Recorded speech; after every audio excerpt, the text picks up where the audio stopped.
had tremendous impact on the life and future of her son, Kwame Nkrumah. Nkrumah went through elementary school and did well in his courses. He then proceeded to attend the Prince of Wales College at Achimota, where he also excelled in his courses. Upon completion of his training, he was given a teaching appointment at a Roman Catholic primary school in Elmina in 1931.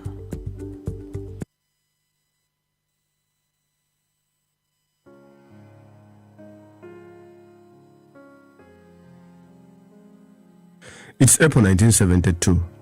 At a Romanian hospital far from his lush green and beautiful homeland in Ghana, Dr. Kwame Nkrumah is seeking treatment for prostate cancer. Since his overthrow by the military in February 1966, the former Ghanaian leader had practically disappeared from the political scene. Even with their best efforts, the Romanian doctors believe that Nkrumah has only a few days to live as a result of the cancer. On the 27th of April 1972, Dr. Kwame Nkrumah passed away in Bucharest. He was lonely and far from his people. There was no ceremony or drama for someone surrounded by both throughout his political career as president of Ghana and as one of Africa's most acclaimed figures. A man with a price on his head, who was forbidden to return to the country he led to independence in 1957 and ruled for nearly 13 years. In his will, he said, "I, Kwame Nkrumah of Africa, cause my body to be embalmed and preserved, like Lenin. If this was not possible, it should be cremated and the ashes scattered throughout the African continent in rivers, streams, deserts, and savannas." In the end, the events surrounding his death were insignificant in comparison to his life.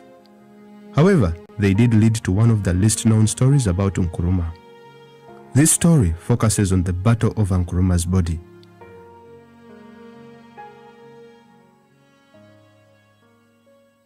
It's February the 24th, 1966. Dr. Kwame Nkrumah is on a diplomatic mission to China and a peacemaking mission to North Vietnam. As his presidential jet, DH-125, touches down in China, back home, a CIA-sponsored coup is underway, leading to the overthrow of the government by military officers led by Lieutenant General Joseph Arthur Ankara, Colonel Kotoka, and Major Afrifa.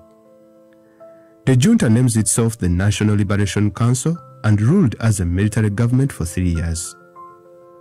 In China, Nkrumah learns about the takeover from Chinese officials. He stays in Beijing for 4 days, where Prime Minister Zhou Enlai treats him with courtesy. Later, Nkrumah leaves China for Guinea, where he is appointed co-president by the country's president, Ahmed Sekou Toure.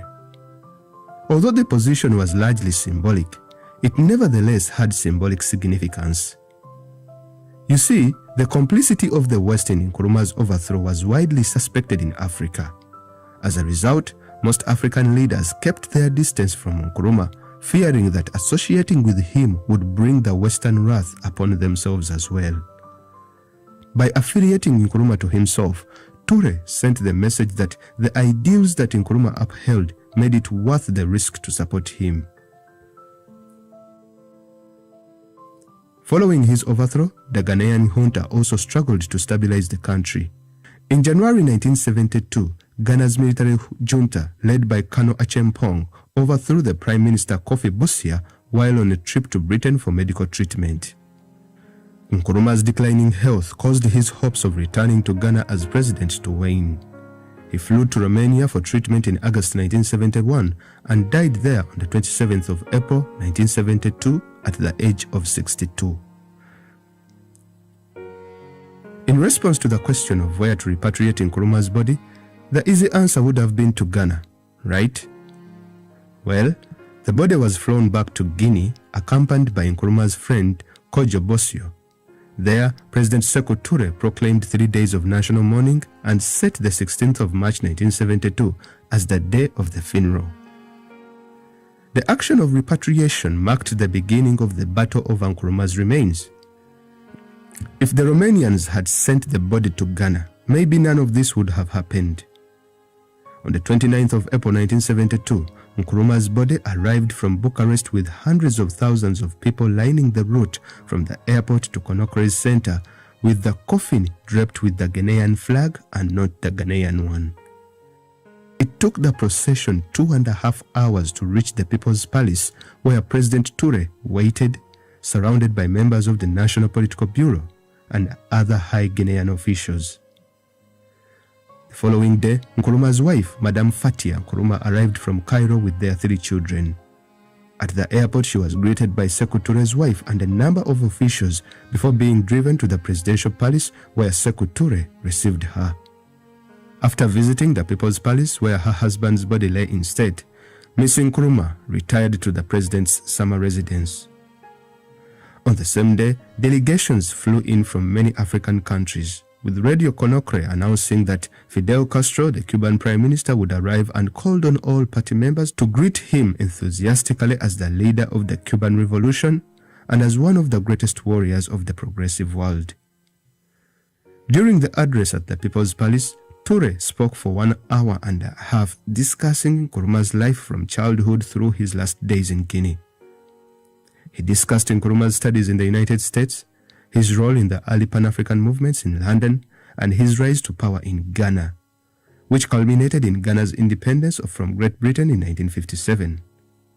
Toure concluded with the words, "Nkuruma is not Ghanaian. He is an African. Nkuruma will never die." After the ceremony, Nkuruma's body was taken to the stadium, where thousands of Ghanaians filed past the coffin in mournful silence. The heads of delegations, which had come from 40 countries, offered their condolences to Fatia Nkuruma and her children. Late in the day, a 5-member delegation from Ghana, headed by Colonel Benny, a member of the National Redemption Council, arrived in Conakry to attempt to persuade Toure to release Nkuruma's body. In Ghana, Nkuruma's aged mother, Elizabeth Nyanimba, also made an impassioned plea to President Toure to allow the body to be returned to Ghana, saying, "I want to touch the body of my son before he is buried, or I die." She also indicated that she would like her son's body to be embalmed and kept permanently on public display, the way Lenin's body is preserved. As for Colonel Achempong, he desired that Nkuruma's body be returned to Ghana, where he guaranteed that the former president would be given a dignified burial. Toure, on the other hand, was not buying into any of this, since this wasn't sufficient reason enough to consent. Therefore, he made sure that everything he agreed was on his terms. He had a strong negotiating position, as the Romanians had sent the body to Conakry anyway. Toure insisted that Nkuruma's tomb be placed in front of Ghana's parliamentary building. He also demanded the release of all Nkuruma's supporters detained in Ghana and the removal of the ban on the return of his exiled supporters. He also said that all men who had occupied ministerial appointments and high positions in his civil service be restored to their former posts. In other words, Toure wanted to reimpose Nkuruma's deposed government, except for Nkuruma, on the Ghanaian people as a price for recovering the former president's body. If these terms are not met, Toure implied that the body would be kept in Guinea. Colonel Achempong, who had just assumed the position of leadership of the country, refused to negotiate on those terms and continued to demand the return of the body. It was reported that Ghana police even offered a reward of $120,000 to anyone who brought Nkuruma back to Ghana, dead or alive. The National Redemption Council, however, claimed that the reward was posted before they took over the country, and added that it had been revoked in the spirit of the January 13th revolution. Toure never acceded to the demands of Nkuruma's family, Ghanaians, government officials, or even the media. Seeing no moral justification for Guinea's leaders' decision to keep Nkuruma's body, African leaders stepped in and began criticizing Toure's inflexibility with increasing harshness. When President William Tolbert of Liberia, Shiaka Stevens of Sierra Leone, and General Yakubu Gowon of Nigeria tried to persuade Toure that it was in the best interest of Africa's dignity and Africa's image abroad that the body is returned to Ghana. Even so, he still refused, determined to squeeze every possible ounce of advantage from Nkrumah's demise. Eventually, after too much pressure from several African leaders and the press, he released the body. On the 7th of July 1972, the embalmed body of Dr. Kwame Nkrumah was finally flown from Ghana in a special Ghanaian Air Force plane after months of negotiations. All flags were ordered to fly at half-mast until the country's first leader was buried. In Accra, thousands of Ghanaians paid their last respects the following day at the State House as Nkrumah's body lay in state. In his own country, Nkrumah's death evoked mixed feelings of grief, remorse, or indifference, depending on whether one's sentiments lay with or against the ex-president. Colonel Acheampong and the National Redemption Council wisely allowed Nkrumah's partisans to express their sorrow without any interference from the government. Even more, the military junta associated itself fully with the public display of regret. May 19th was declared a national day of mourning and a public holiday, and a non-denominational service was held in an open area around the State House in Accra. The ceremony was attended by a number of members from the National Redemption Council, although significantly, Colonel Acheampong himself was not among them. It was also attended by diplomatic corps and a few traditional chiefs.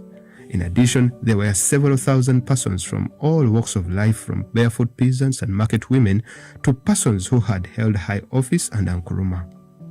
Many wore the traditional mourning cloth and wept openly as they walked past the coffin, which, draped in the kente cloth, stood symbolically where Nkrumah's coffin would have been.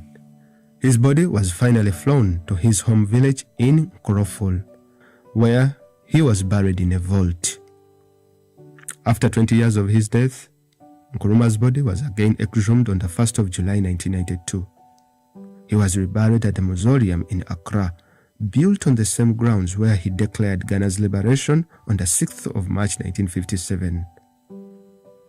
In 2022, the Conventional People's Party announced that they would organize a fresh, befitting burial ceremony for the late president in November 2022. They said he had not been given a befitting burial and a funeral service, the kind of treatment that should have been accorded a head of state.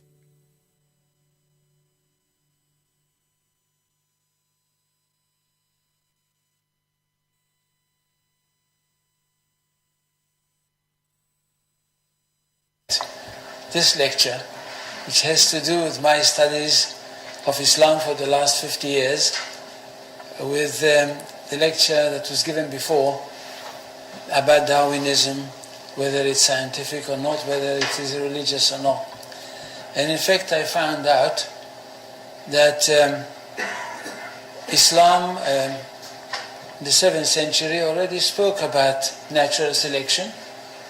And in fact, the birth of Muhammad, the creator of Islam, is an outcome of a divine, and if you want, natural selection.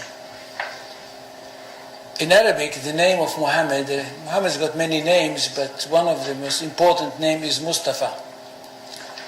Mustafa in Arabic means he who was selected. And the idea is that since the time of Adam, the first human being, God selected from every generation the best of all the descendants of Adam. So there was some kind of natural selection, one generation after the other, until at the end he selected the best of the best of the best of the best. And this is the Prophet Muhammad. And he chose him to give him his word, the exact word of God, and of course selected him to be the prophet that will bring to humanity the finest of all revelations. This is Islam. Understand that the Arabic language, being the language of God, the only language of God, all the other languages are not the divine language. This is the language which was God's prophecy, or God's holy book was transmitted. That the Arabic language is the most versatile language possible, and the Arabs are experts in using this language to finesse which only people that really live with this language understand. So, what I want to do this evening with you is to talk about the theory of war, the theory of peace, and talk about few terms which are used by Muslims and by Arabic-speaking Muslims.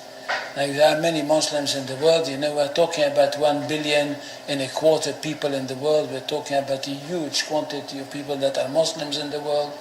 And it's not such a simple thing to make so many people Muslims. It means that we are talking about a culture which is highly rich, highly interesting, and highly rewarding. And that's what the most important thing. It's highly rewarding because it basically, for the ordinary person, it's a very, very simple religion. I'm not talking about philosophers, I'm not talking about academicians, I'm not talking about the great theologians, I'm talking about the simple person for whom Islam is the most rewarding of all religions. At the end of the story, if he is a good Muslim, when he dies, he is going to go straight into paradise, and paradise is described in the most colorful way possible in the Quran. And for this reason, I think we should speak about Islam with great respect. And not just, as I can hear some people say, well, it's Islam, it's nothing. No, it's not.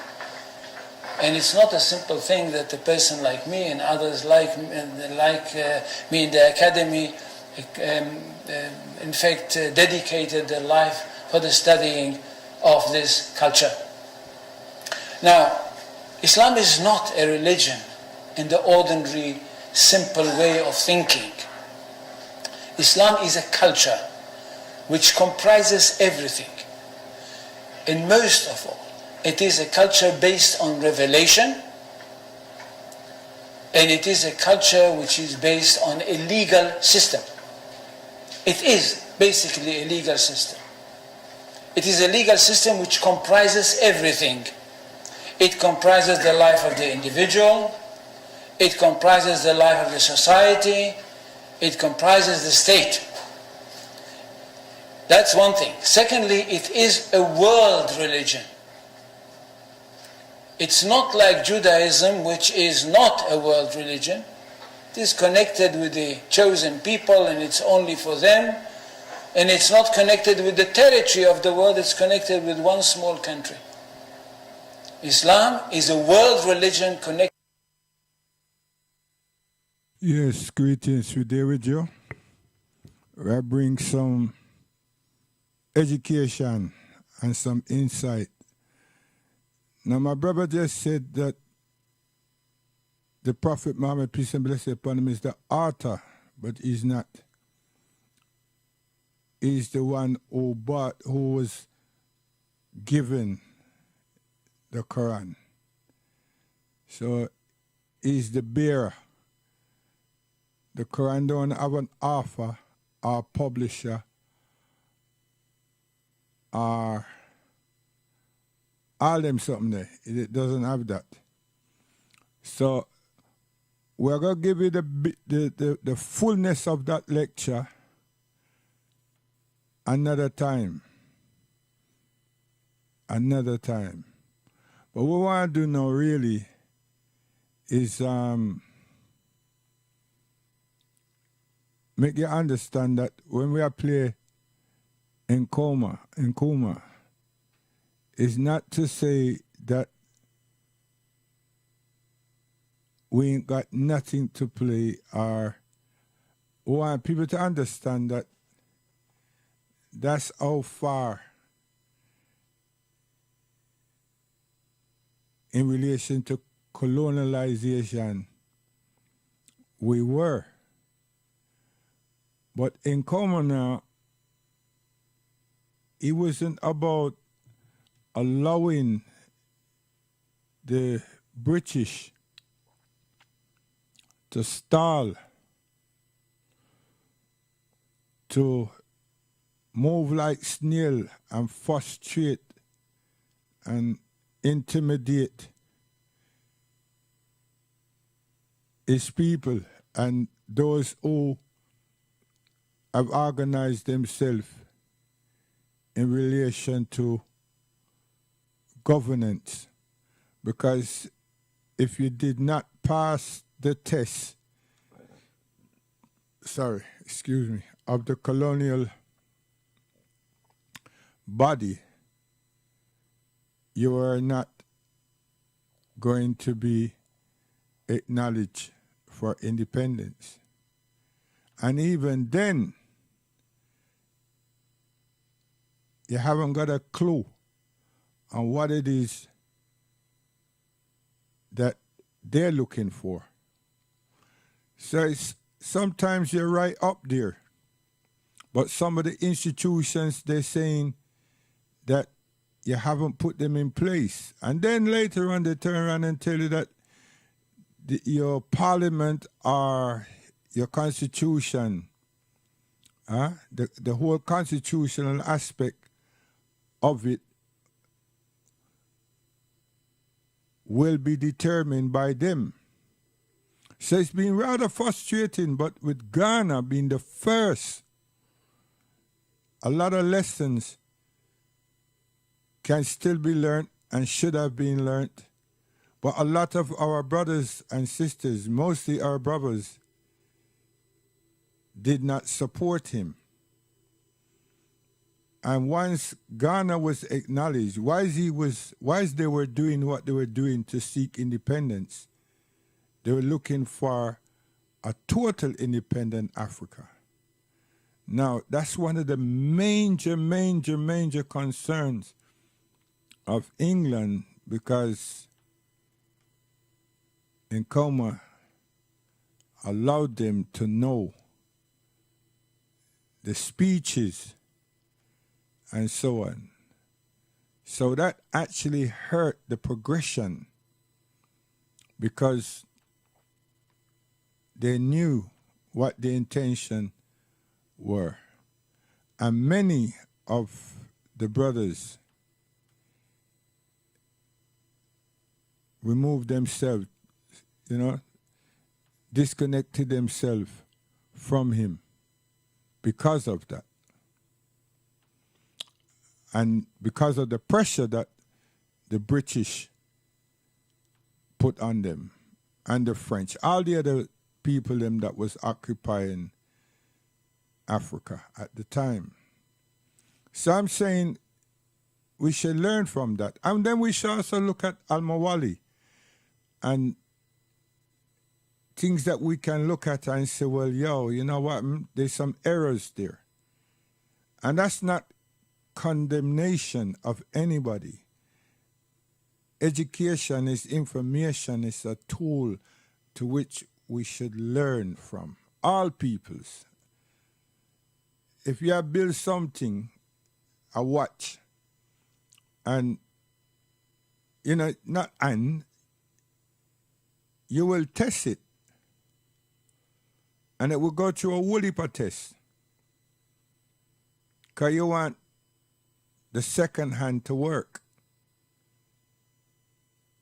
and you want the hour and minutes to be projected equally and properly. So a lot of tests.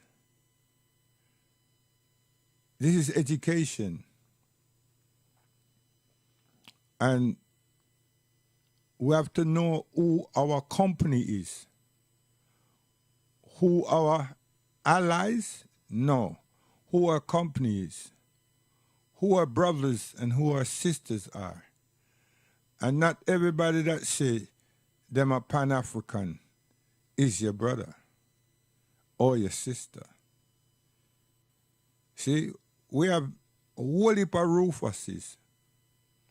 Because what happened to Al-Mawali in our lifetime should not have happened.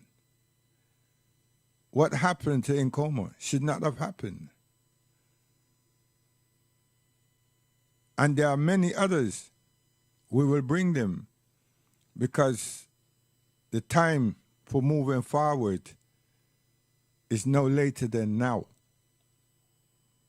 And the time for infrastructure design and development is now. Is now. And we need to be putting so many things into place because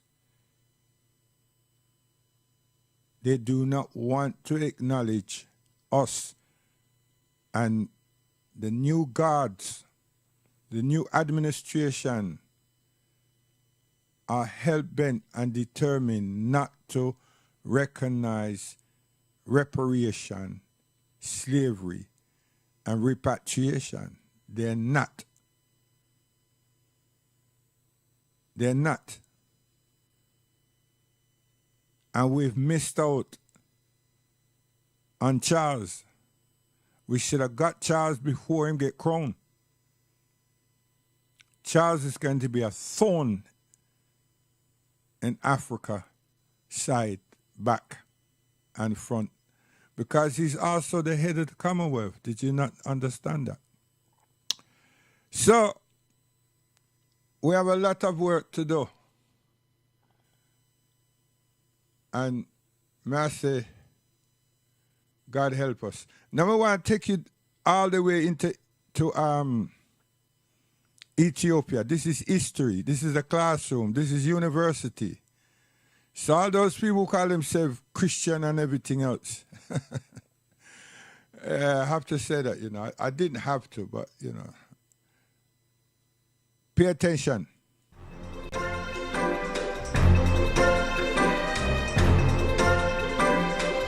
It's time for another important question. Since Bayt al-Maqdis is on the Abyssinian highlands, the tour, does this imply that Jerusalem has to be there as well? You might be surprised to know that in the heart of the Abyssinian highlands and in one of the most sacred cities in Christianity, known as Lalibela, there are 11 temples, or now churches, carved in the rocks. Together, they represent the biggest compound of harmonious temples in the world, and since 1978, they are considered UNESCO World Heritage Sites. The age of these temples, or now churches, is unknown, but the local stories say that they started to carve them in the age of King Lalibela, who ruled Abyssinia at the beginning of the 13th century. African archaeologists and scholars, however, have proved that the carving started centuries before that, as they have found archaeological evidences and digging tools dating back to centuries BC. They were named Lalibela in the memory of King Lalibela. These temples, or churches, are structured in a totally contradictory way to other buildings in the world. They were not built from bottom to top. In fact, they were carved out from top to bottom, and church scholars say there are no other buildings like these churches anywhere else in the world. The 11 churches are connected in two different groups through passages or tunnels 11 meters deep and separated by a river called the Jordan. The northern side of the Jordan River is the location of the Church of Beit Medani Alem, House of Saviour of the World, Beit Mariam, House of Mary, Beit Maskal, House of the Cross, Beit Danagal, House of Virgins, and Beit Golgotha Michael, House of Golgotha Michael. The southern side of the Jordan River is the location of Beit Emmanuel, House of Emmanuel, Beit Kedus Mercurius, House of the Saint Mercurius, Beit Abba Libano, House of Abba Libanos, Beit Gabriel Raphael, House of Gabriel Raphael, Beit Lechem, House of Holy Bread, and Beit Georgis, House of St. George. So what does this have to do with Jerusalem? Well, all the churches' names that you've just heard in one of the most sacred cities in the heart of Abyssinian highlands surrounding the Jordan River are the same exact names of churches currently in the city of Jerusalem. Would this make people say that Lalibela city, located in the heat of the Abyssinian highlands, is called the New Jerusalem, since it was copied from Jerusalem or Shalem? That's not the reality. The reality, based on what archaeologists have found during an excavation, is that these buildings go back centuries before Christ. In other words, this is the old Jerusalem and not the new one that Solomon himself built, as specified in the Torah. A unique characteristic in these temples is that waterways pass underneath them and they are always flowing and circulating. You can drink from them or use the water for ablutions while you're inside the temples. Another mysterious and astonishing fact about these temples. Archaeologists consider the carving of these temples or churches to be an impossible mission to accomplish. In order to carve these rocks, you would have needed very solid chisels made of diamond, and if you'd just worked with the basic equipment available back then, you simply would not have been able to build anything close to these structures.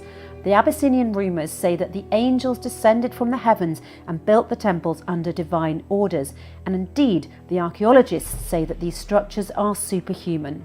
Muslims perceive this superhuman nature in a different way. The Quran says that God helped Solomon to build the temples, and to Solomon there were jinns that worked in front of him by the leave of his Lord, and if any of them turned aside from our command, we made him taste of the penalty of the blazing fire.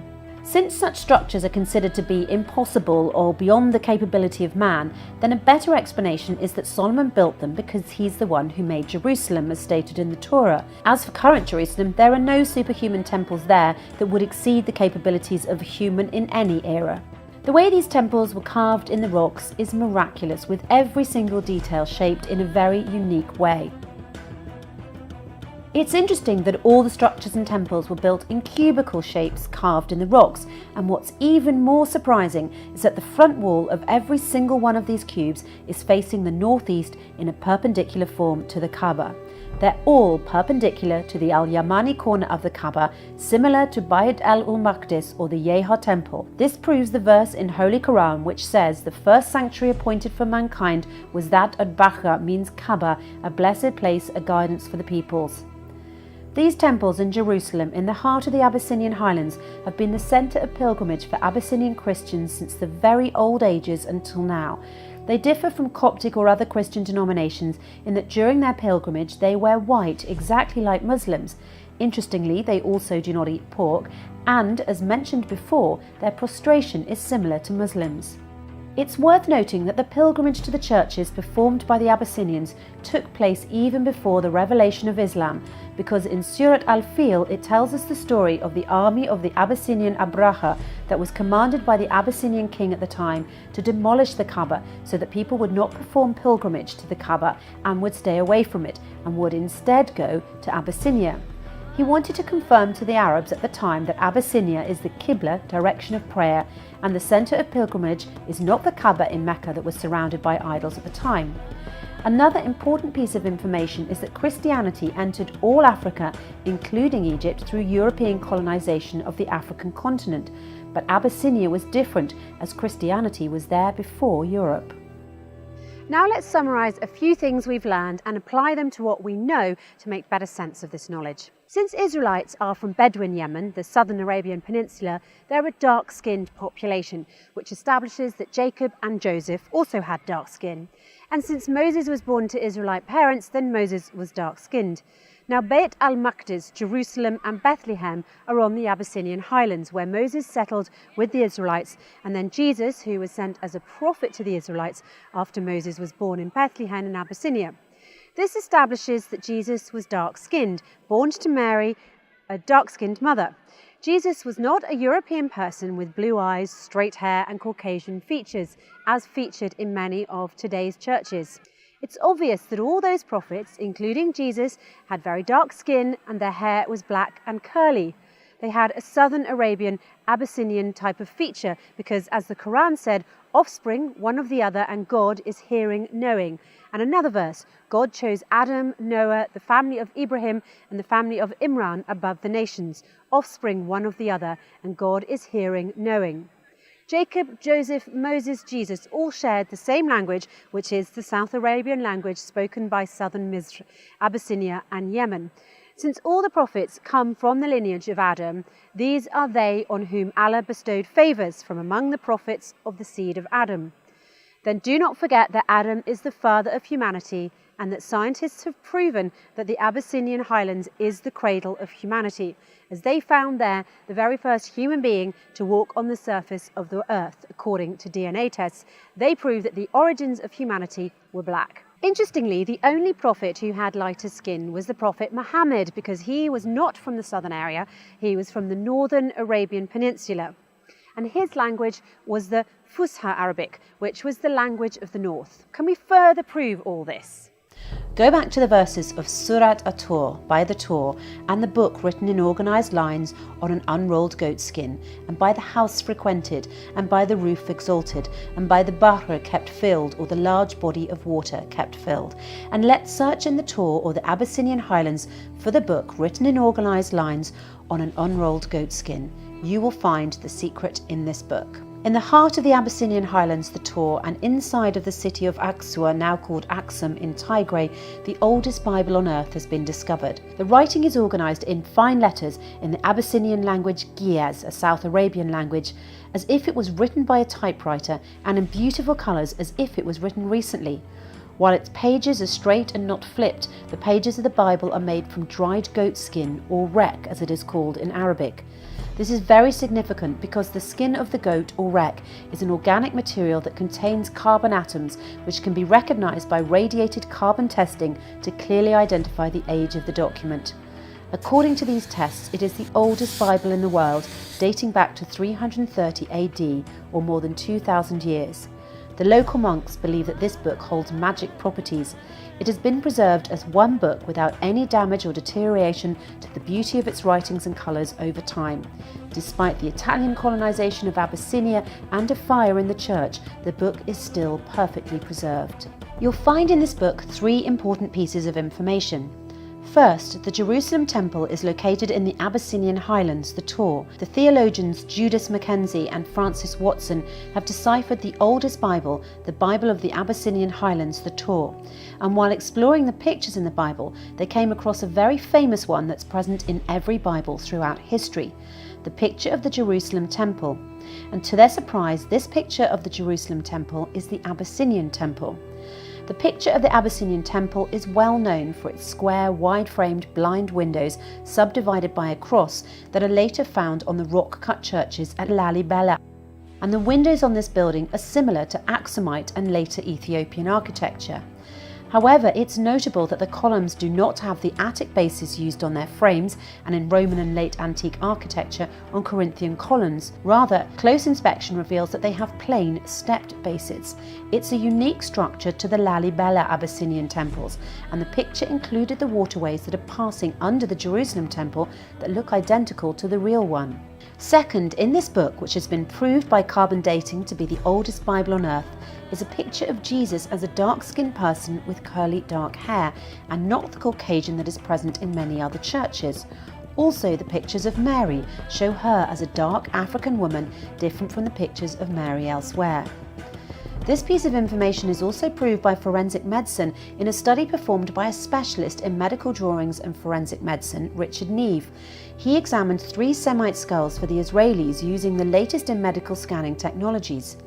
Neve was able to depict the closest and most accurate illustration of Jesus. The illustration, as you can see, is for a tanned man with dark curly hair and with facial features similar to Southern Arabian features.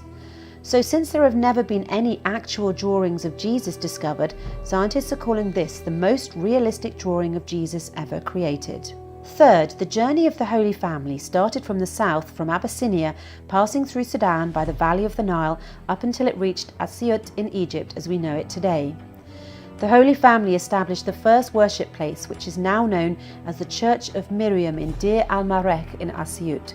It is not a surprise that this church now holds significant status around the world because it is the only church built by Jesus himself and is obviously considered a tourist attraction.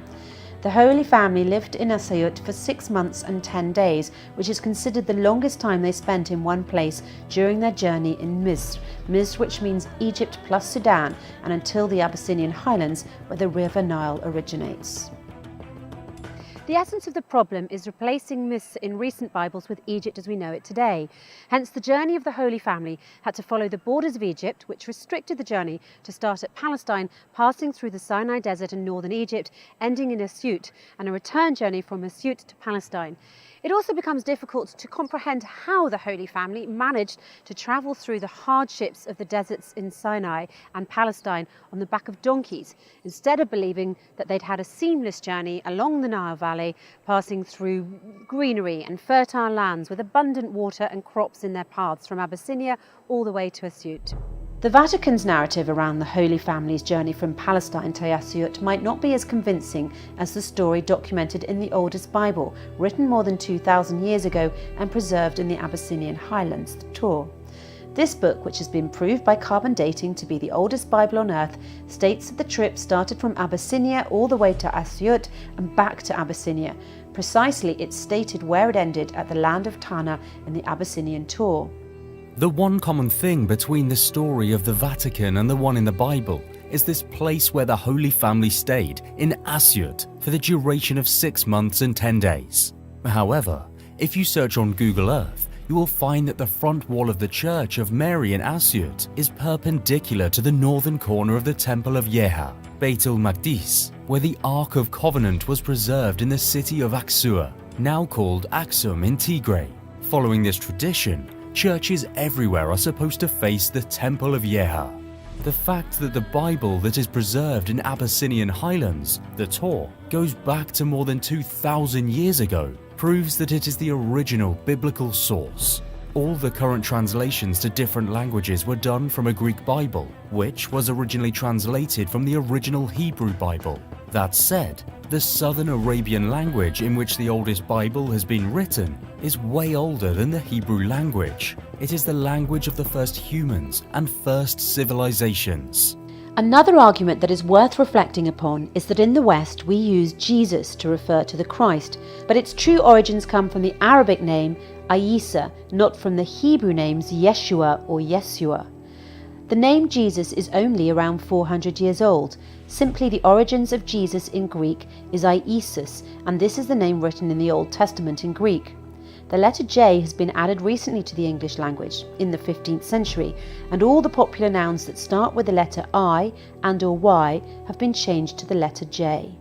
And that's why many words have changed from the Old to the New Testament. For example, Ursulum in the Old Testament became Jerusalem in the New Testament, Ordon in the Old Testament became Jordan in the New Testament, and Isus became Jesus. This 15th century change led to significant confusion because a popular noun should be the same in any language, so Tokyo is Tokyo in any language, and the same applies to all nouns. The addition of the letter J in the 15th century distanced us from identifying with Isus, the real name for Jesus, which in Arabic is Isa. If you transliterate Isus into Arabic, it will be Iesus or Isa, but what about the extra S at the end? Well, Iesus is written in Greek, and in Greek you add S at the end of masculine popular names. If a person is talking about himself, the genitive, he says his name without an S, but if someone else is talking about him, referring to him, i.e. the nominative, you would add an S, like Papadopoulou and Papadopoulos. Thus you can remove the S at the end of Iesus in Greek, and it will be Iesu, which is Iesa in Arabic. That implies that Christians in the West pronounce the name of Jesus the same as Muslims, except that they cannot pronounce the letter Ain, which for them is an I, and as we've mentioned, that's been recently exchanged to a J. As for Christians in the East, they use the name Yeshua. The origins of Yeshua are from the Hebrew scriptures referring to Yeshua. Yeshua is composed of two words, Yahweh, which is the God of the Jews, and the other is Shua, an adjective meaning the saving Jewish God. It is important to note that Yahweh is an exclusive God for Jews as the chosen people. Allah in Hebrew is called Elohim, who is God of mankind. That said, Yeshua is not a name for the Christ. Rather, it is an adjective meaning the Savior, or to be more specific, the saving God of the Jews. In a nutshell, the West pronounces the name of the Christ Messiah, or Jesus, similar to the Muslim, while Christians in the East, they call the Christ by a completely different name that is rooted in Hebrew. While Christians in the East are more influenced by Yahweh, the God of the Jews, the Christians in the West were keen on differentiating themselves from Judaism. There are many facts in life that we take as a given. If you ask your average Azrael, Joe or Mo about verifying these facts, they probably won't know how to. But that said, if you try to shake the history that's passed to us through generations, we can easily get offended. Our goal here in There Is No Clash, though, is to question, apply logic and seek authentic explanations of things that we currently take for granted. Based on our research, there is compelling evidence that Abyssinia is the land of the prophets, all the way from Adam to Isa. It is where we have Al-Tur, or the Tower Plateau, and the Temple of Yeha, Beit ul-Maqdis, or Al-Beit al-Mamur, in the Abyssinian highlands.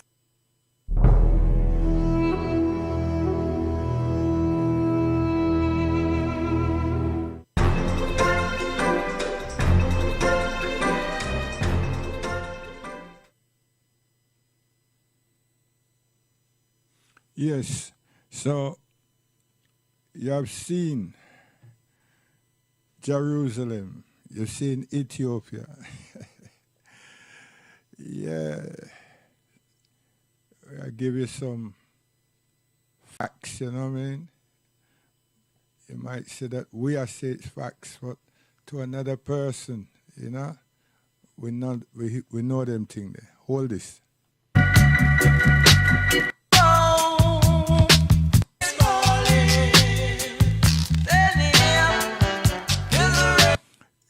It's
Yes, so we are going to some paces, but we also staying in the classroom. So we have one more to give you still, you know. Yeah, one more. Okay. Get your notepads, pay attention. Also, during his observation of the stages of meiosis leading up to the formation of these sperm cells, Hanking noticed that the mysterious 12th chromosome looked and behaved differently than the other 11 chromosomes.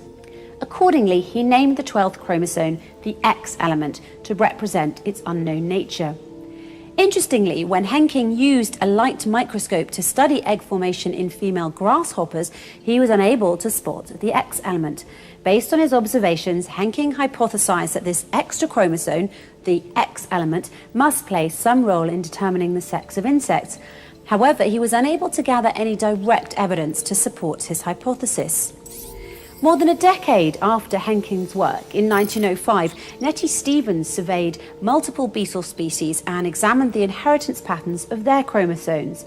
In 1905, while studying the gametes of beetles, Stevens noted an unusual-looking pair of chromosomes that separated to form sperm cells in the male beetles. Based on her comparisons of chromosome appearance in cells from male and female beetles, Stevens proposed that these accessory chromosomes were related to the inheritance of sex or gender. That very same year, 1905, was a big year for genetics. Edmund Beecher Wilson made the same discovery as Nettie Stevens, completely independently of each other. So both Edmund Beecher Wilson and Nettie Stevens are credited with discovering the chromosomal XY sex determination system, the fact that males have XY sex chromosomes and females have XX sex chromosomes. So this information, in the grand scheme of things, is considered to be a relatively recent discovery.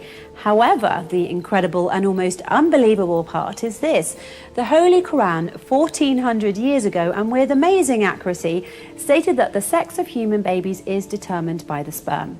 This ancient book not only outlines the specific sequence of events that lead to creation, but it also states with 100% accuracy that the sperm are the sex-determining factor.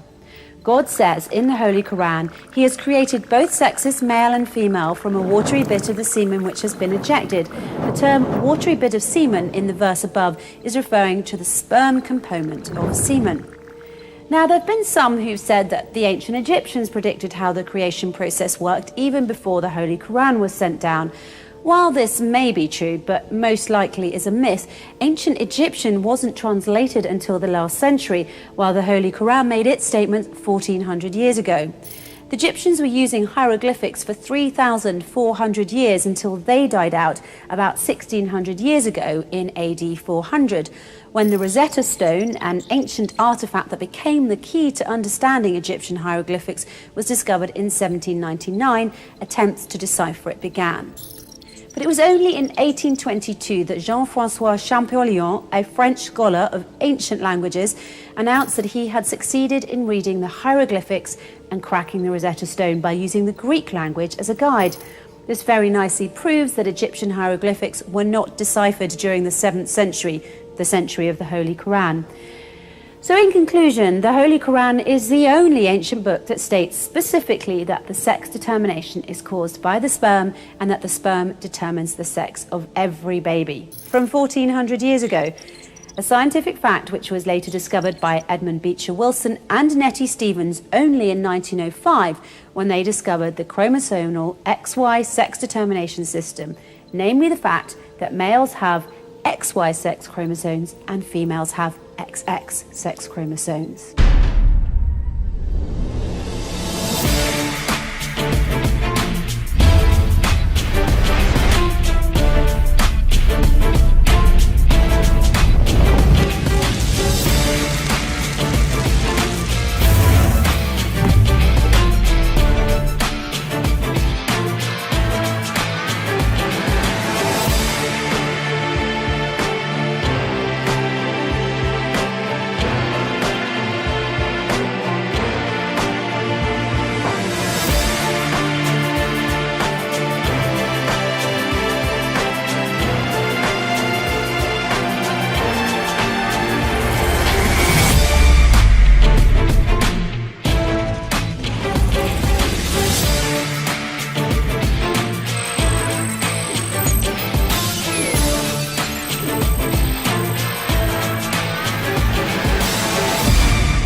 Humans have been living and reproducing on this earth for ages and ages, but none of that would have been possible if it weren't for the female egg and the male sperm coming together to allow the human population to carry on and flourish.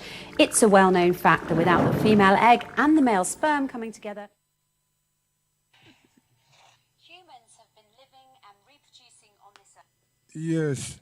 So we're going to be consistent in showing the revelation of the Quran and not of man, and showing the science of the Quran, and see where embryology and other forms of science has now caught up a little bit with Al-Quran, you know, because we are saying, and we are being saying, and we will not stop saying, and I say we as the Muslims, that is Allah, God Almighty, who sent the Quran, not some person over Dessa and so on. Understand? That we keep saying. And we're saying that because the revelation speaks for itself, represents itself. And we want mankind to recognize that and stop being argumentative. And, well, you can keep being argumentative, but don't dismiss examining the Quran. And we say that the Quran is a way of life and it's a culture. It has its do's, it has its don'ts. But most importantly, when you read the Quran and reflect where we are as in this earth and look at ourselves, our bodies, and what we depend on, then you can't turn around and say, yo, this is a man put this something and me follow something and a book and, you know. No, those things would slowly but quickly remove itself from your minds, from our mindset. And then you feel comfortable with yourselves. And then it's just to live. Nothing more. Just to live. You know what I mean? And do good. And develop an institution, which is first start with yourself and then your family and everything, you know, your wife and everything. And keep the institution growing and then institute your parliament and everything. You know, your lords, your commons and everything. Not lords, we don't work with that. Because if you say Lord, no, you might elect somebody inside your house and call that person Lord. You understand? And that's what it is, you see? So when you hear we fussing about halal, you know, it's to eat properly and clean food, you know? Yeah, you understand? And haram, stay away from wrong things and so forth. You understand? And eventually, the earth will be the Lord's. It is the Lord, but the mankind will surrender ourselves to the Almighty once again. All children of Adam and Hawa. You see? Simple things. So it is just a matter of, well, I'm saying it is just a matter of us as human beings respecting ourselves and giving ourselves an equal chance to do what? Taste al-Islam, examine al-Islam. And then you see that there's no favor of the Almighty that no human beings on this earth can deny. None whatsoever. You see? Okay. Hold this interlude.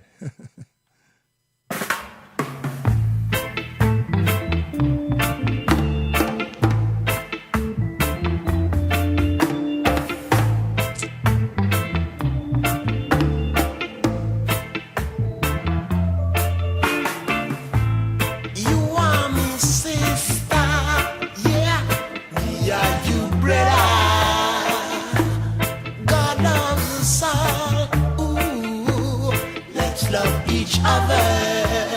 Come, we go reason now. Come, come, come, we go reason now. Come, we go walk and talk. Come, we go reason now. No fussing or fighting. We're going forward.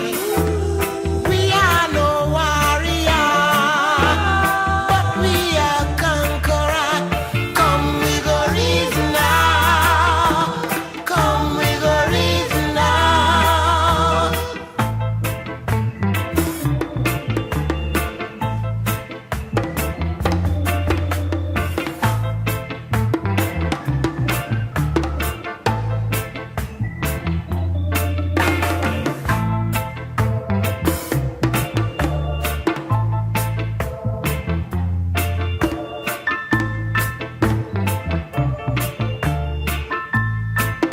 Yes, man. We love them drums there now. Them, hey, man, them percussion, them sweet, you know. Come.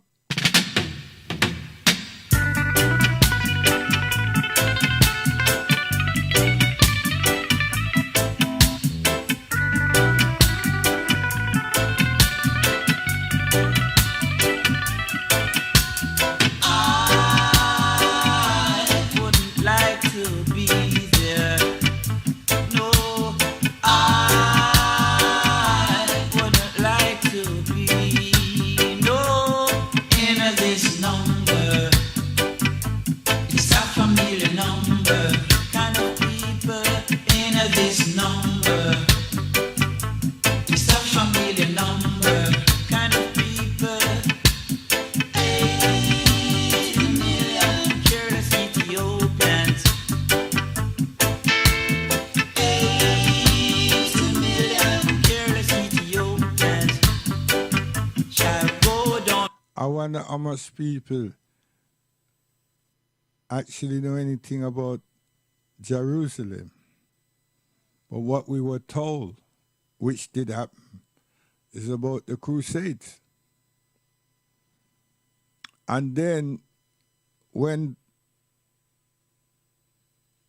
they start hear something about Salah ad-Din, or hear something about the Prophet Muhammad, peace and blessing upon him, I hear something about Palestine, the media show you a certain race or ethnicity or ethnic bodies in a Palestine.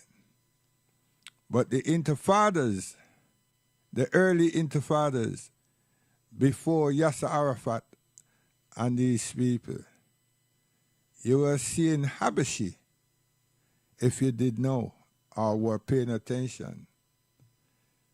And most of the time, people that work with black and white television, yes, because we attack 60s and then little bit into the 70s, and the color became prevalent in the society. Because the middle class were working with Technicolor. I was working in the industry, so I can tell you that. So, Ethiopia now, a lot of ones who know nothing about that, you know. Little more them hear about Selassie based on Marcus Garvey and the line of Judah. But Ethiopia, 'cause if them did hear, if they them really look Ethiopia, then they would have see Islam, and they will see Bilal, and they will see the 7th of repeated verses, and so on. A lot of things. But again, you just went Mussolini because they made that popular.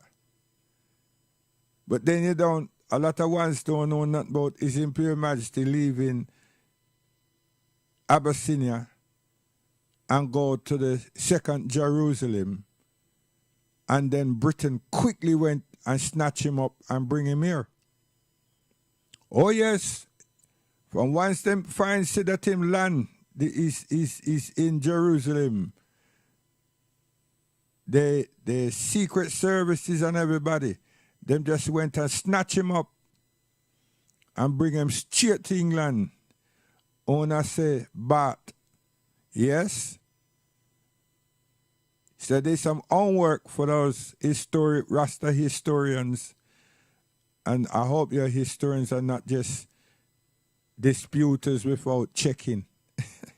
And if you go on my page tomorrow, I'm going to put up a picture, a photograph of the administration, some of the administrative offices, and Selassie I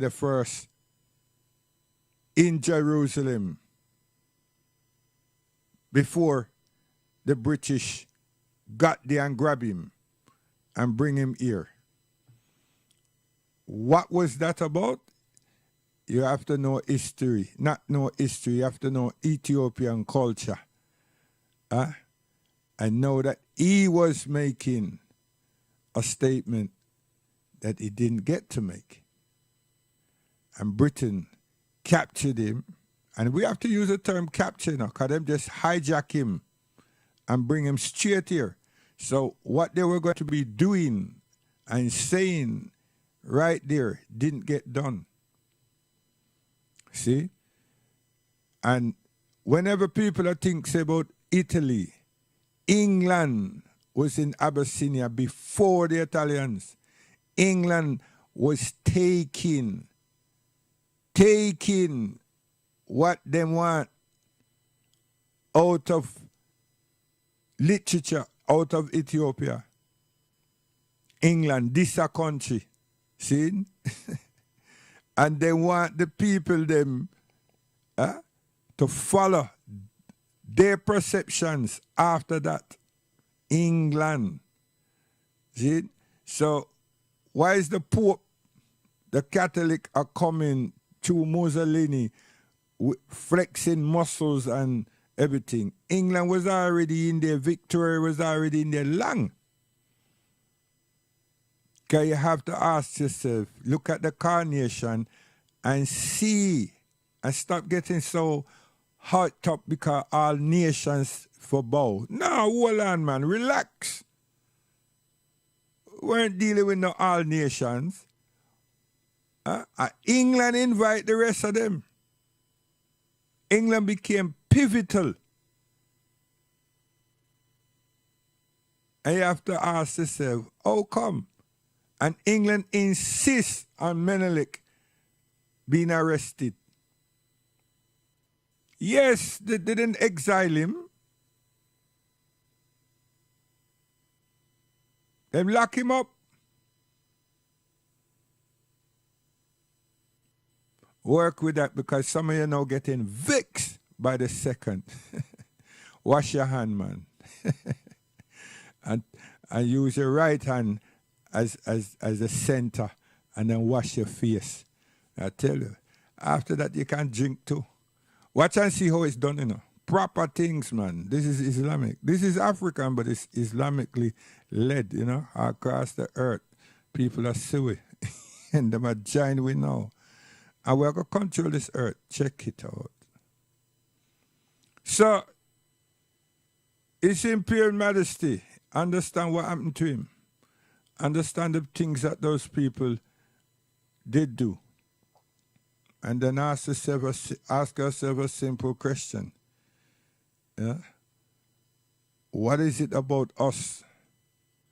Why we have so much problem with all these other people? Why they don't leave us alone? You understand?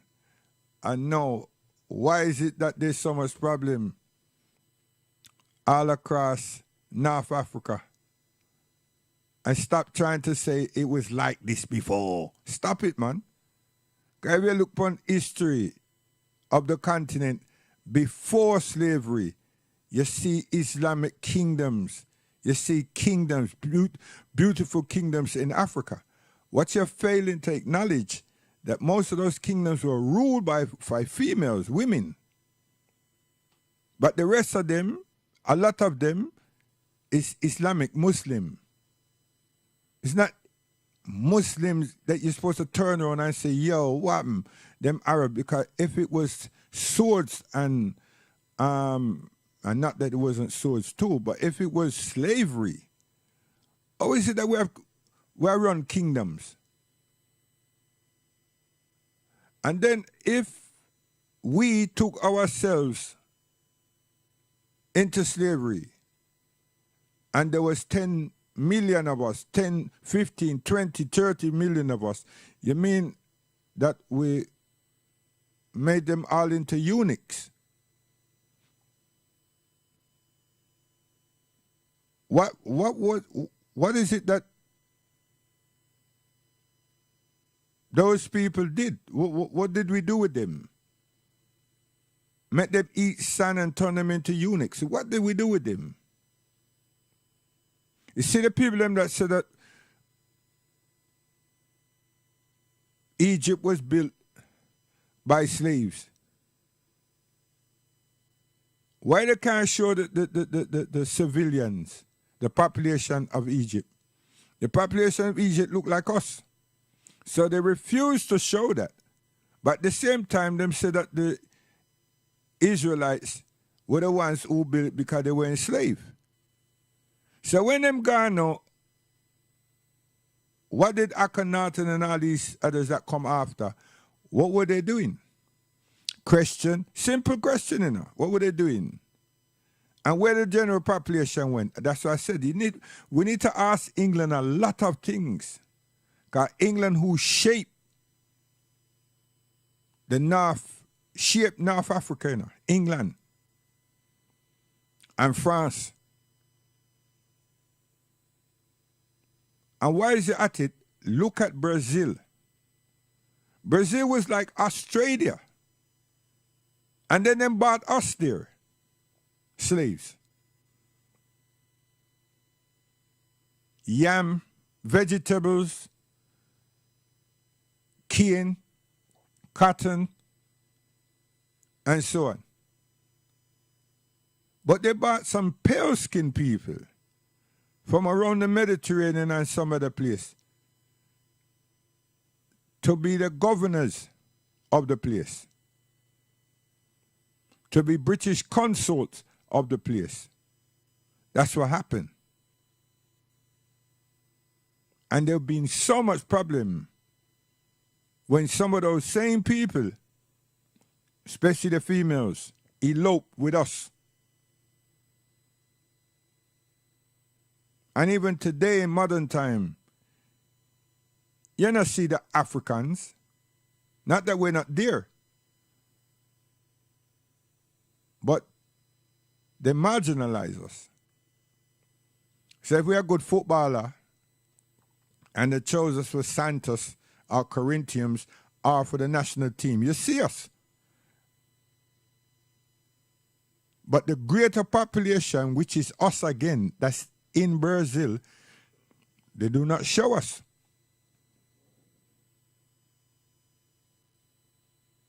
So stop just throwing aspersions one way and don't say that we did it the other way with the transatlantic. No, them did that. That's how we get to know so much about that. And we have to give thanks to the criminals them in America who are the suffragettes and all of these other people, and the ones them that become mom and all of those people, Quakers and everything, because of them help, even though their brothers, you know, is who do we bad. But some of them that's very, very, very religious minded are them that give a little bit of ease. You understand? A little bit of ease. Now, it's not them that is saying give them reparation. If it was, this thing would have been well on its way long time. But they join the British Accord and start screaming out about Germany. And none of them turn around and say that our country and the Germans were doing eugenics and all kinds of, they won't say it. Naturally, they're nationalists and they're going to represent. They're going to represent. But people who know history, especially European history, up to the first, before the First World War and the Second World, going up to the Second World War and everything, know that this country here is guilty. And then leave them alone in Europe. They're guilty of a great deal of atrocities in Africa, England. So when you listen to the Nkrumah life and the work them do just to get Africa or get Ghana independent, there's reasons there. Don't just keep saying, yo, what's that? And prefer to listen to a tune. No, listen to it. It's these things that our children, that we should have known, and it's these things that we should have been teaching our children so that our grandchildren would have fully understand these things. You understand?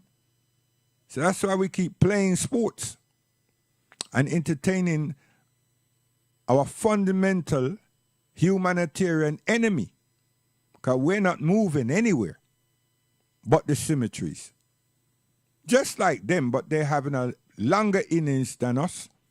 They're having more of a graceful innings than us, because we're the ones that suffers.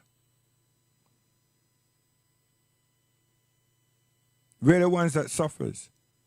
And they know how to pollute our minds, our intelligence. Because we don't do nothing in that region for ourselves. And they know how good they are at it because them just sit back and analyze and watch us scramble against each other. We don't agree on anything, you know. It's when we get one loudmouth set of people, them keep talking about what was yesterday and what is today. And then, when you listen carefully, they're bigging up. They're bigging up England. And then you have to ask yourself, wait a minute, how that happen? And then somebody will tell you, well, that's the religious thing. No, it's who has propped them up and then let them out their cage. And then them start feeling important.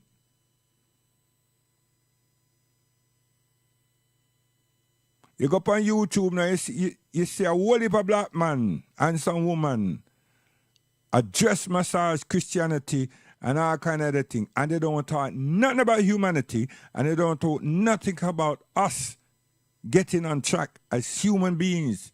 And we're talking us as African peoples. And then you got these other people who have designed a program and they have all these costumes running around the place. And there's lots of them. Thousands. And I talk about Hispanic, this, that, and so forth, and claiming to be Hebrews and so on. And they show a strong dislike to Muslims. I want to ask myself, where them get that from?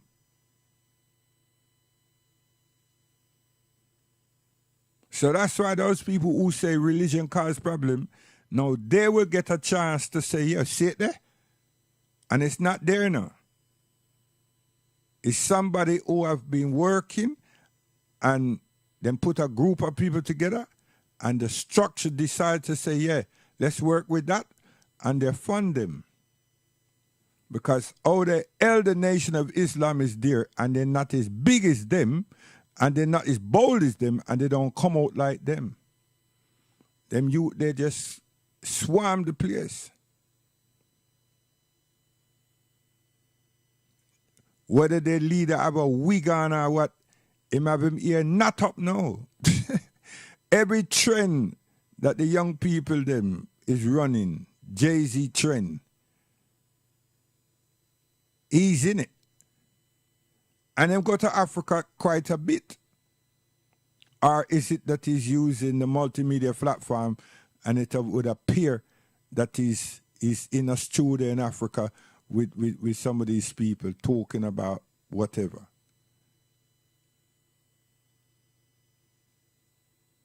But I'm saying that to say, don't mix us up with all of that. Seriously. We're not into that. We're showing that what Allah subhanahu wa ta'ala has revealed to mankind on this earth, in this universe. Simple.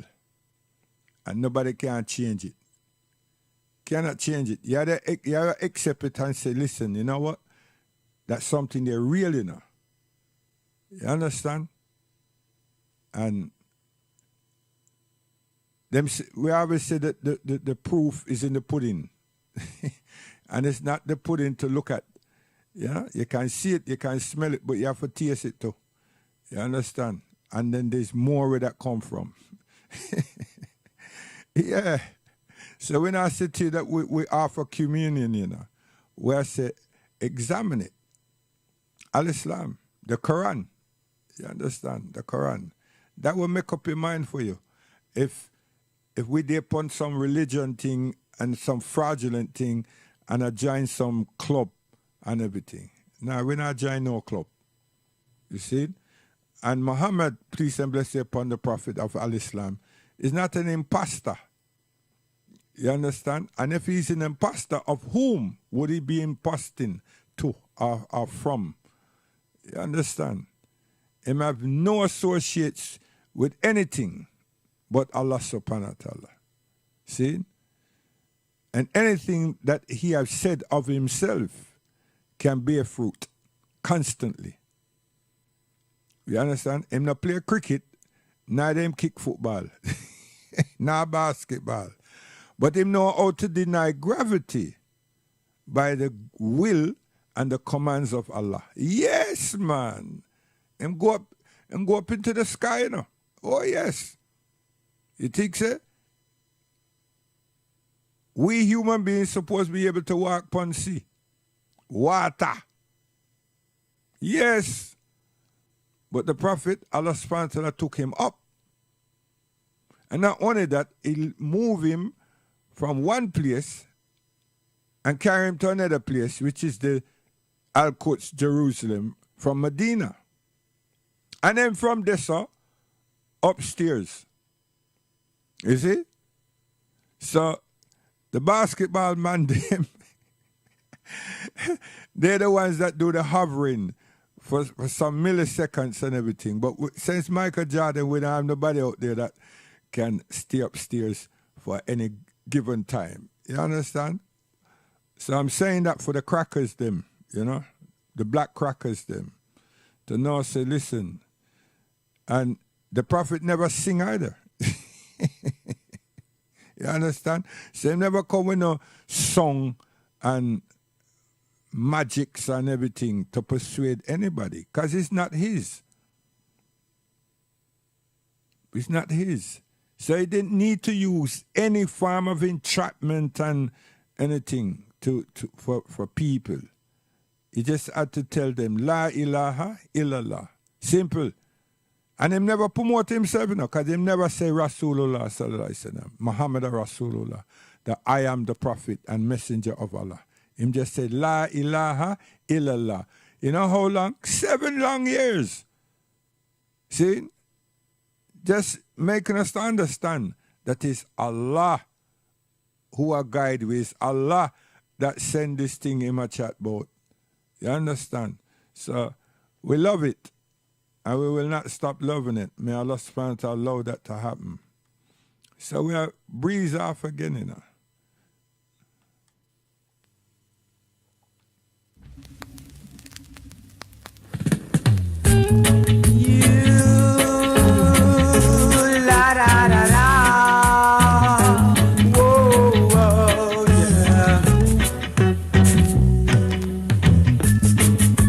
the battle getting hotter and hotter. So, man, you got to know yourself. And why we pick embryology, you know? You have some people, them head, you know, we all, you know what I mean? But them just, they don't want to hear nothing. They will hear everything about the white man and what him do and what him not do, and still apologize to him and suck him too. But anything else they don't want to hear. Them dismiss it. Even they don't even get they don't want to hear. Them just dismiss before hearing or seeing. See? So let's decide to put the embryology up there because we all have been born.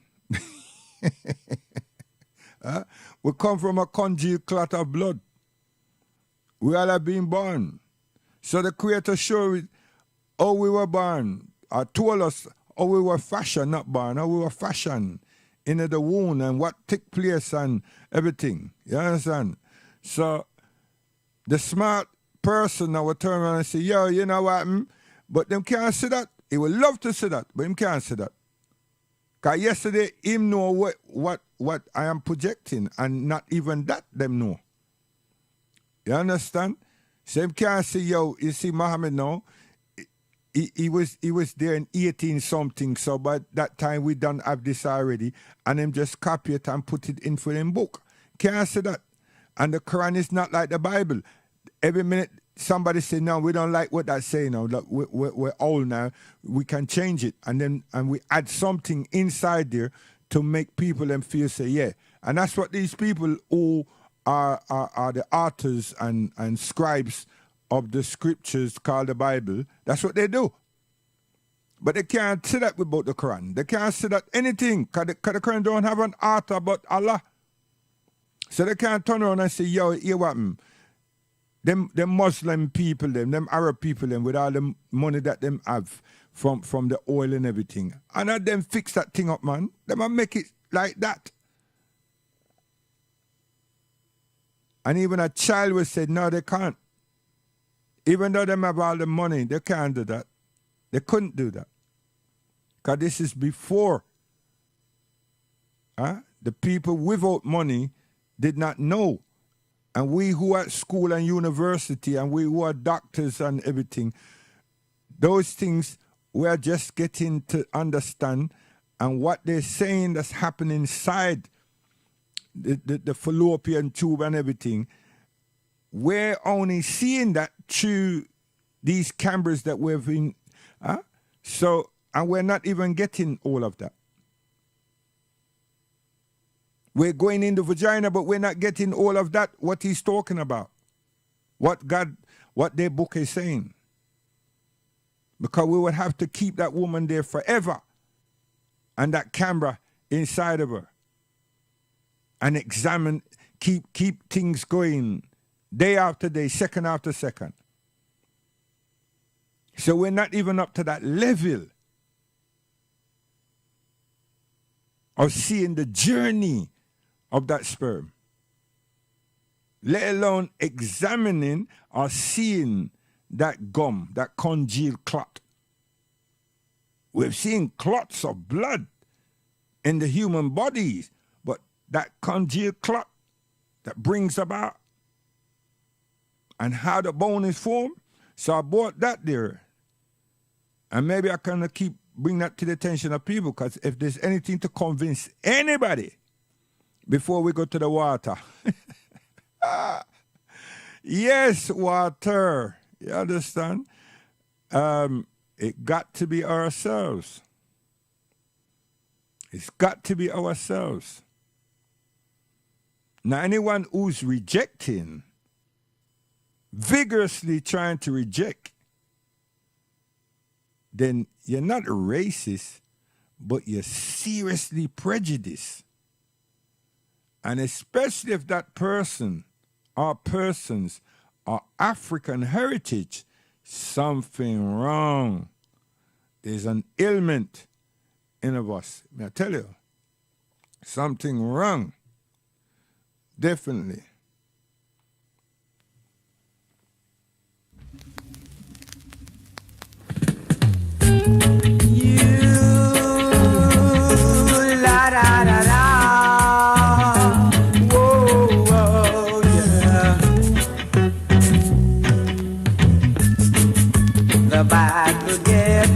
hotter and hotter. Man, you got to know yourself. The Bible gets hotter and hotter. Man, you got to know yourself. Know yourself, black man. Know yourself right now.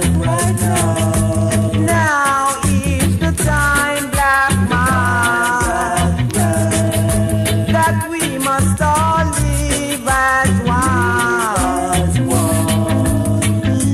When your false prophecy, can't you see reality now? You and your false prophecy now. Can't you see reality? It's freedom for the human race. That's what the world needs today.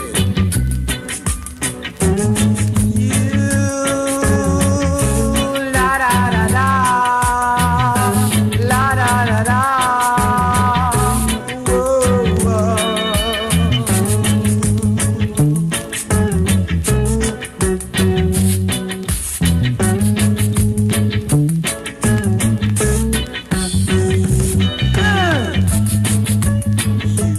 When your false prophecy. Sin, and them can't find a reality for us. But yet still, we wrap up ourselves in it. Why? We're going like we don't have no sense. Huh? Seriously. And we can read.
Sin is to love the Almighty. You understand? And be as dutiful as possible day after day. Every day. Yo.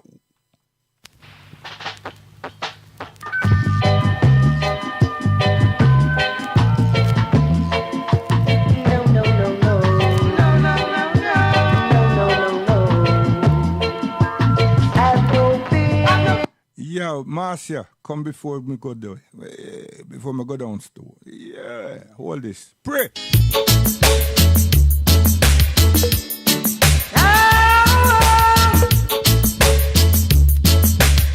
Yo, Sugar family, me coming back, man. Me come back. Me just get the prayer, you know, Marcia Griffith, the prayer.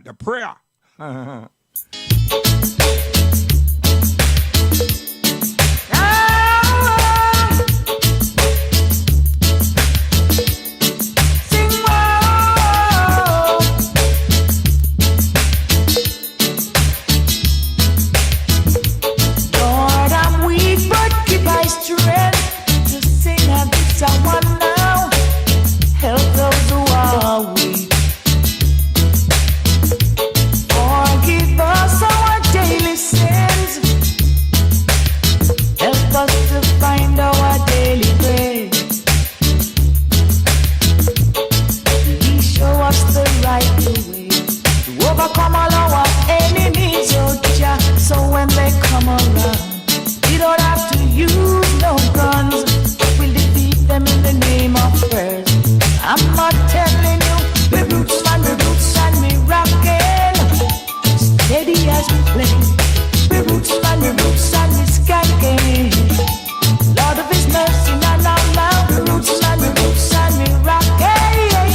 friendly come along. We don't have to use no guns. We'll defeat them in the name of prayers. I'm not telling you, we're roots and we're rockin'. Steady as we play. We're roots and we're skanking. I'm not sure when I remember the tambourine people them and the tie-up head people them. And my grandparents them, man. Key!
Where's the guidance? You know what I mean?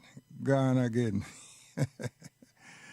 Yes, we're gone again. So we say give thanks. I hope say you watch the thing, you know what I mean? And get some understanding because that we are work with now. You understand? We're not stop the infrastructure, but we want people to understand that when we are chat Islam, we not chat some nation of Islam something. We not deal with that something. The man they can defend with. They're our soldiers. You understand? The black man and black woman in the diaspora, they are our soldiers. But in relation to Allah subhanahu wa ta'ala and Al-Quran, that may I advocate, we put it right there, check it out. Not go leak out. It's not freaking out. It's just check it out. It's real. Al-Islam, I tell you. There's no favors of the Almighty that any human being on this earth can deny. None. You understand? We all depend on Allah subhanahu wa ta'ala. So in a point, a person get angry and get prejudiced and vexed and everything. Okay? There's no favors. If you but think about it, there's no favors that any human being on this earth can deny of God, because everything we have here is provided for us all. You understand? And stop being arrogant and foolish about your radio, your sound system, and your computer and all sort of something. All the resources, everything this is provided by God Almighty, because the resources was His, it's Allah's. You understand? Coltan belong to Allah. You understand? Nature is Allah. So stop it. Don't even get down to them foolish little nitty-gritty and them nonsensical arguments or reasoning. There's no favor on this earth and in the universe that any human being can deny. See? So that's how you know so there's an almighty, see, creator. So that creator tell us to call him Al-Rahman, Al-Rahim, Al-Malik, Al-Qudus, Al-Jabbar. You saying? Allah. So we have 99 attributes, you know. So we can go there anytime.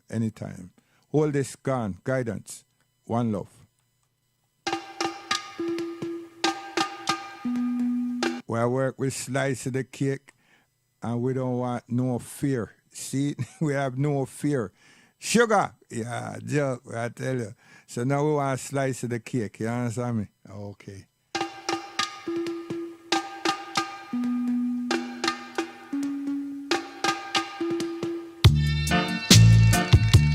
Give me what is mine, mine. Give me what is mine. It's about time. Alright. Give me a slice of the cake. Yes, that I man help to bake. That's all I want. Just a slice of the cake. Man, that's all I will take. Every time I try a thing, and it seems like I'm about to win. So all them parents out there now who have your children them in year 11 getting ready for their finals examination. You understand? Remove them from the TV. Remove them from the football and the basketball. Make sure that the house is, if it weren't cordial before, make it cordial. No noise, no disturbances, no arguments. Make it tranquil, you know what I mean? Nice and sweet, see? Because it is about revision. And revision is memory. Huh? And it's also about them setting some test papers, mock papers, you understand? And being able to answer the question them, understand the question them, and answer the question them properly. See? Yes. So they have to have a feeling, see? No tenseness and everything. So everybody have to be on point. Parents, you understand? And this, you allow the child to be struggling because of people that make all heap of noise and argue and this and that. And if you don't get up in the morning like Muslims them for prayer, get up in the morning and prepare your child breakfast. Don't make the child have to get up now and then go to school with a whole heap of gas in them stomach and everything. And then the brain now work because the body is tired. And hey, yo, parents, Afro-Caribbean parents, get up and do right. Stand up and do right because it's exam time. You see? It's preparation time for the exams them. Stop playing games. And don't turn around and say, yo, what happened? There's still time. No, there's not still time. We have to prepare. We have to prepare. You understand? We have to prepare. So we have to help them in the preparation. And we have to prepare ourselves so we don't want to make noise in the house and everything. And I want to make the house tranquil and loving and sweet. You understand? Yes. We have to help them to prepare. It's our duty. It's our responsibility. Right or now. Exam time, people.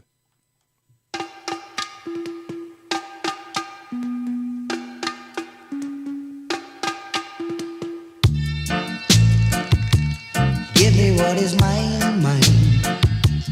Give me what is mine. It's about time. Guidance. Alright. Give me a slice of the cake. Yes, that I man help to bake. That's all I want.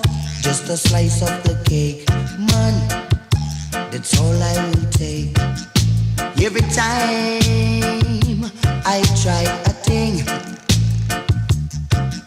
and it's seems like I'm about to win. Here it and then just a drop but God. So me then just a drop but God. When time come for me to get my share, here it and they never really treat I fair. No way, never really treat I fair. But any man we work, we get paid. And I hope you will see things my way. Hear me say, give me a slice of the cake. Yes, that I'm on help to bake. That's all I want, a slice of the cake. Man, that's all I will take. Give me what is mine, man. Give me what is mine. Give me what is mine, man. It's about time. Alright. Give me what is mine. Oh yes. Why won't you give me what is mine? Give me what is mine. Oh yeah.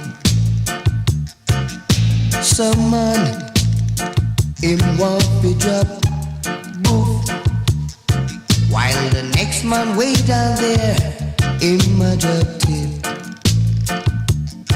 Say everything well nice when the business a gone. But when the mass we pass, I'm always the last. So hear me say, hey then them a drop but God. Hey then this a drop but God. Hear what them do, hey then them a drop but God. Hey then this a drop but God. Every time I try a thing, and it seems like I'm about to win. Malayan, hey then them a drop but God. Hey then them a drop but God. When time come for me to get my share, they never really treat I fair. No way, never really treat I fair. But every man we work, we get paid. And I really hope you will see it my way. Here where you do, give me a slice of the cake. Yes, where I'm an empty bake. That's all I want, just a slice of the cake. Man, that's all I will take. Give me what is mine, mine. Yes, so that's the guidance, you know? Okay. Salam alaikum, guidance, we're gone. Yeah.